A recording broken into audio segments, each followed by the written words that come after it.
Who benefited and who lost in the war between Gaza and Israel? The war between Israel and Gaza, which worsened dramatically starting on October 7, 2023, has brought immense suffering to Palestinians and significant military, economic, and political challenges for Israel. While global arms companies and certain regional powers have found some advantages, nearly everyone directly involved has faced severe losses. Let's dive into who lost, who might have gained, and what it all means. And as we go through this, I'd love to hear your thoughts. What do you think the long-term impact of this war will be on the region? Share in the comments below. Who lost? The Palestinian people. The people of Gaza have endured a humanitarian disaster unlike anything seen before. Huge loss of life. Israeli military actions have resulted in over 67,000 Palestinian deaths, including at least 20,000 children, and more than 168,000 injuries. Thousands more are likely trapped under collapsed buildings, unable to be rescued. What do you think the international community should do to address this staggering loss of life? Mass displacement. Nearly all of Gaza's 2.1 million residents have been forced from their homes, with many fleeing multiple times. Southern Gaza is now covered with filthy tent camps where families struggle to survive without proper shelter. Can you imagine being forced to leave your home repeatedly with nowhere safe to go? How would you cope in such a situation? Humanitarian emergency. By August 2025, famine was declared in parts of Gaza due to Israel's tight restrictions on aid and blockades. Essential services, including 80% of buildings and most hospitals, have been damaged or completely destroyed.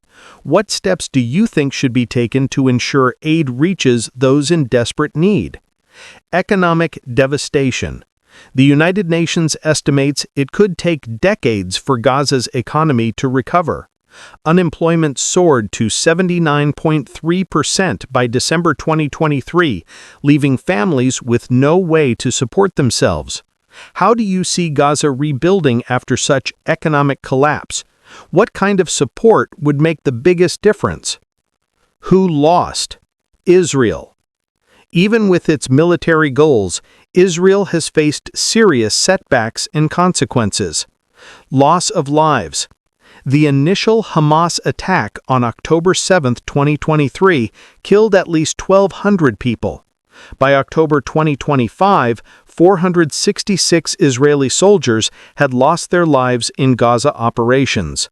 How do you think these losses have affected the spirit of the Israeli people? Growing internal conflict.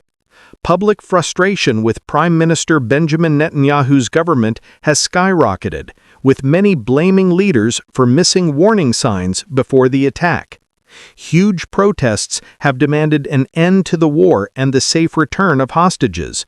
What do you think it will take to rebuild trust between the Israeli public and their government? Worsening global ties. Israel's actions in Gaza have hurt its reputation worldwide, leading to increased isolation. Several countries have pulled their ambassadors, and even close allies have started criticizing Israel. International legal groups have accused Israel of war crimes, which it denies. How much do you think international opinion impacts a country's decisions in times of war? Economic strain. The war has put a massive burden on Israeli finances, with high military expenses, worker shortages, and drops in tourism and foreign investment. Major agencies have lowered Israel's credit rating. How do you think Israel can recover economically while dealing with ongoing security issues? Ongoing security risks. The conflict has sparked more violence in the West Bank and heightened tensions with groups like Hezbollah and Iran, showing that the war hasn't eliminated the dangers Israel faces. What strategies could Israel use to address these persistent threats while working toward peace? Who lost? Hamas. Hamas, the armed group controlling Gaza, has also suffered major blows. Weakened military strength. Israel's forces have killed a large number of Hamas fighters and destroyed key parts of their military setup, including underground tunnels. How do you think Hamas's reduced military power will affect its influence in Gaza moving forward? Loss of key leaders. Israel has successfully targeted and killed top Hamas figures, disrupting their leadership. Do you believe new leaders will shift Hamas's approach, or will they double down on their current strategy?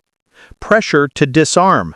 The potential peace deal put forward by former President Donald Trump includes rules that Hamas must give up its weapons, pushing the group to abandon its armed approach. What are your thoughts on whether Hamas will agree to disarm, and what would that mean for Gaza's future? Who might have gained? Some groups have seen gains, but mostly in limited or questionable ways, while most people have faced hardship. Global arms companies. A United Nations report pointed out that large companies, especially those in weapons and technology, have made significant profits from Israel's increased military spending. They've faced criticism for their role in the conflict. Do you think these companies should face consequences for profiting from the war? And if so, what kind? China and Russia. Some experts believe Russia and China have gained influence by framing the conflict as a failure of Western policies, drawing attention and power their way. How do you see global powers like China and Russia using this conflict to their advantage in the long term? Regional tensions. The war has worsened conflicts in the area, leading to a larger and less predictable fight involving Iran, Hezbollah, and other groups. Do you think this growing instability could lead to a broader regional war, or is there a way to calm these tensions? In the end, the war has brought devastating human and economic costs for Palestinians, while Israel faces unprecedented challenges and growing separation from the world. No one directly involved has truly gained anything meaningful. What do you think the recent ceasefire deal means for the future of Gaza and Israel? Can it lead to lasting peace, or is it just a temporary pause? Share your views in the comments. I'm really curious to hear what you all think.